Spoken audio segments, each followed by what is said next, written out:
வணக்கம், இது உங்கள் தமிழ் சைனிக். இந்த வீடியோவில் வந்து பார்த்தீங்கன்னாக்கா ரெண்டு முக்கியமான விஷயத்தை பற்றி பார்க்க போகிறோம்.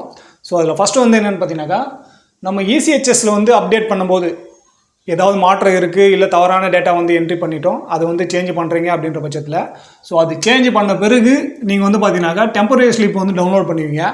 ஸோ அந்த டெம்பரரி ஸ்லிப்பை வச்சு நீங்கள் எது வரைக்கும் உங்களோட கார்டு வந்து வரலையோ அது வரைக்கும் நீங்கள் வந்து ட்ரீட்மெண்ட் எடுத்துக்கலாம்.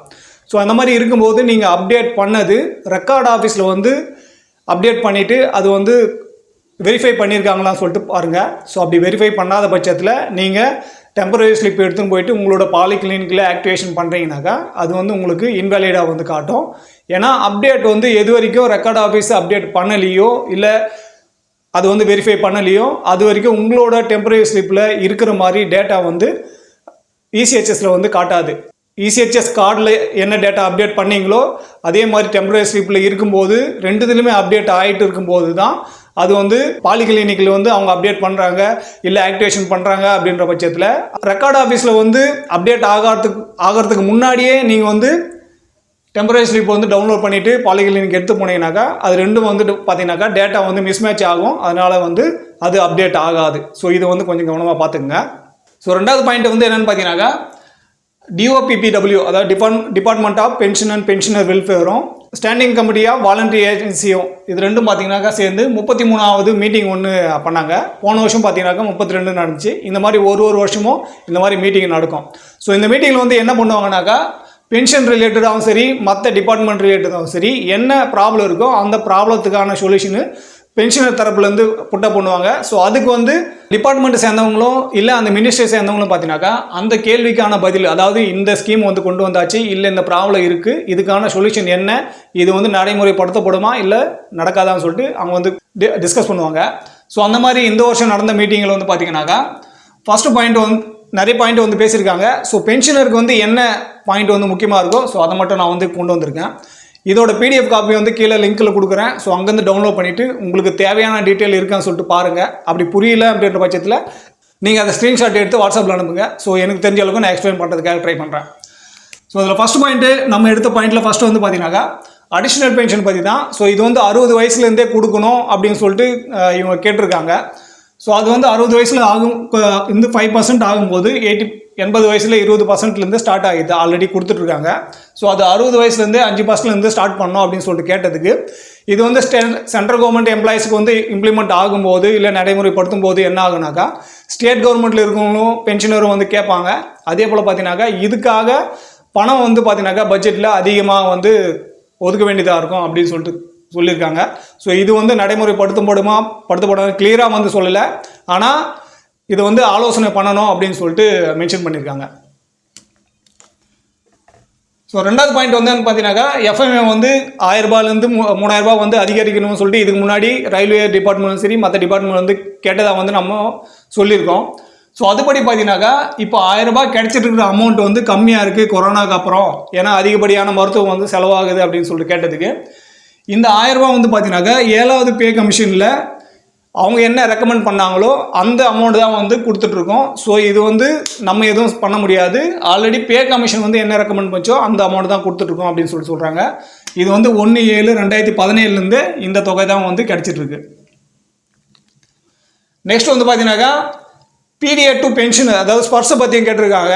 ஸோ அந்த ஸ்பர்ஸை பற்றி அந்த டிபார்ட்மெண்ட் சேர்ந்தவங்க கேள்விக்கான விளக்கம் வந்து என்ன கொடுத்துருக்காங்கனாக்கா ஸோ இந்த பென்ஷன் டிஸ்போசிங் ஏஜென்சி வந்து ஸ்பர்ஸுக்கு மாறும்போது நிறைய பென்ஷனர்னு பார்த்தீங்கன்னாக்கா இந்த மாதிரி ப்ராப்ளத்தை வந்து சால்வ் பண்ணிகிட்ருக்காங்க. ஸோ அதில் ஃபஸ்ட்டு வந்து என்னென்னு பார்த்தீங்கன்னாக்கா கம்யூட்டேஷனு.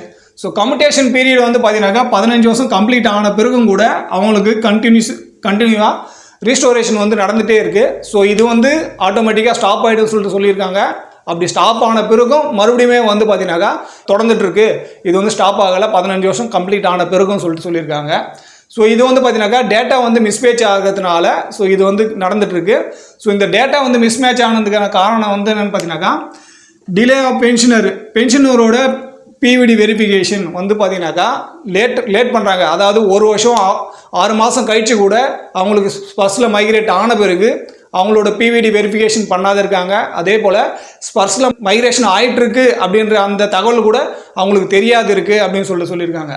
ஸோ இந்த மாதிரி டேட்டா வெரிஃபிகேஷன் பண்ணாதனாலையும் அவங்களோட டேட்டாவை வந்து அப்கிரேடேஷன் பண்ணாதனாலையும் வந்து பார்த்தீங்கன்னாக்கா இந்த மாதிரி ப்ராப்ளம்லாம் வருது. நெக்ஸ்ட் வந்து பார்த்தீங்கன்னாக்கா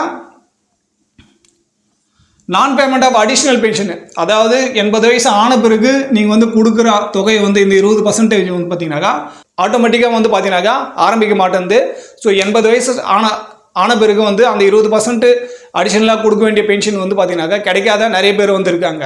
ஸோ இந்த எல்லாத்துக்கும் வந்து அவங்க என்ன ரீசன் சொல்லியிருக்காங்கனாக்கா ஸ்பர்ஸில் வந்து டேட்டா வந்து சரியான முறையில் அப்டேட் ஆகாதனால தான் இந்த மாதிரி இஷ்யூ எல்லாம் வருது. ஸோ இதில் மெயினான ரீசன் என்னன்னு பார்த்தீங்கன்னாக்கா date of birth. So date of birth வந்து பார்த்தீங்கன்னாக்கா பழைய பென்ஷனருக்கு நிறைய பேருக்கு வந்து பார்த்தீங்கன்னாக்கா ஒன்லி வந்து பார்த்தீங்கன்னாக்கா வருஷம் மட்டுமே மென்ஷன் ஆகிருக்கும். இதுக்கு முன்னாடி பிபிஓவில் வந்து பார்த்தீங்கன்னாக்கா உங்களுக்கு எல்லாருக்கும் அந்த மாதிரி தான் இருந்திருக்கும். ஸோ இப்போ ஸ்பர்ஸில் வந்து பார்த்தீங்கன்னாக்கா அது தப்பான டேட் ஆஃப் பர்த் வந்து மென்ஷன் ஆகிட்டு வந்திருக்கும்.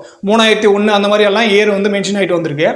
ஸோ இதில் வந்து பார்த்தீங்கன்னாக்கா 1.4 லட்சம் பென்ஷனருக்கு வந்து பார்த்தீங்கன்னாக்கா இந்த மாதிரி ப்ராப்ளம் இருக்குது. வருஷம் மட்டும்தான் மென்ஷன் ஆகிருக்கு.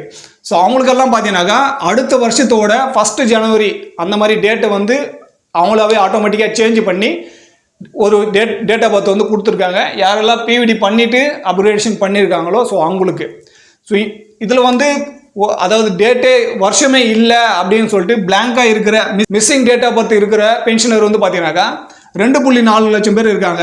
ஸோ இந்த கேசஸ்லாம் பார்த்தீங்கன்னாக்கா டேட் ஆஃப் பர்த்தை வந்து அப்டேட் பண்ண சொல்லி ரெக்கார்ட் ஆஃபீஸ் மூலிமா அது வந்து ரிக்வெஸ்ட் கொடுத்துருக்காங்க. ஸோ யாருக்கெல்லாம் பிளாங்காக இருக்கோ இண்டிவிஜுவலுக்கும் சரி ஸ்பௌஸுக்கும் சரி டேட் ஆஃப் பர்த் வந்து பிளாங்காக இருக்குது அப்படின்ற பட்சத்தில் நீங்கள் வந்து உங்களோட டேட் ஆஃப் பர்த்தை வந்து எப்படியாவது ஒரு வழியில் வந்து அப்டேட் பண்ணுறதுக்கு வந்து ட்ரை பண்ணுங்கள். ஸோ இயர் மட்டும் இருக்கும், வருஷம் மட்டும் இருக்குது. இப்போ 1950 மட்டும் இருக்குனாக்கா உங்களுக்கு வந்து 1 ஜனவரி 1951 வந்து டேட் ஆஃப் பர்த்தை வந்து சேஞ்ச் பண்ணி உங்களோட பிபிஓ வந்து ஜென்ரேட் ஆகிருக்கான்னு சொல்லிட்டு செக் பண்ணுங்கள். ஏன்னா அவங்க சொன்ன பதிலில் இதுதான் இருக்குது. ஸோ நீங்கள் இந்த லெட்டர் டவுன்லோட் பண்ணி நீங்கள் படித்து பார்த்தாலே தெரியும் என்ன சொல்லியிருக்காங்க என்ன சொல்லுன்னு சொல்லிட்டு. ஸோ எனக்கு தெரிஞ்ச அளவுக்கு எது வந்து முக்கியமாக இருக்கோ ஸோ அந்த பாயிண்ட் எல்லாம் நான் எடுத்து உங்களுக்கு வந்து உங்கள் முன்னாடி வந்து கொண்டு வந்திருக்கேன். ஸோ இதை தவிர்த்து அந்த லெட்டரில் இருந்து இந்த முக்கியமாக இருக்குது விடுபட்டுருக்கு அப்படின்ற பட்சத்தில் கீழே கமெண்ட்ஸ் சொல்லுங்கள். ஸோ அதையுமே வந்து நம்ம எக்ஸ்பிளைன் பண்ணுறதுக்காக ட்ரை பண்ணலாம். ஸோ இந்த வீடியோவில் அவ்வளோதான். இந்த வீடியோ பற்றின வேறு எதனா கருத்து இருக்குது இல்லை சந்தேகம் இருக்குன்னாக்கா கீழே கமெண்ட்ஸ் சொல்லுங்கள். அதே போல் ஃபஸ்ட் டைம் நம்ம சேனல் பார்க்குறவங்க மறக்காம சேனல் சப்ஸ்கிரைப் பண்ணிவிட்டு பக்கத்தில் இருக்க பெல் ஐக்கானை கிளிக் பண்ணிங்க.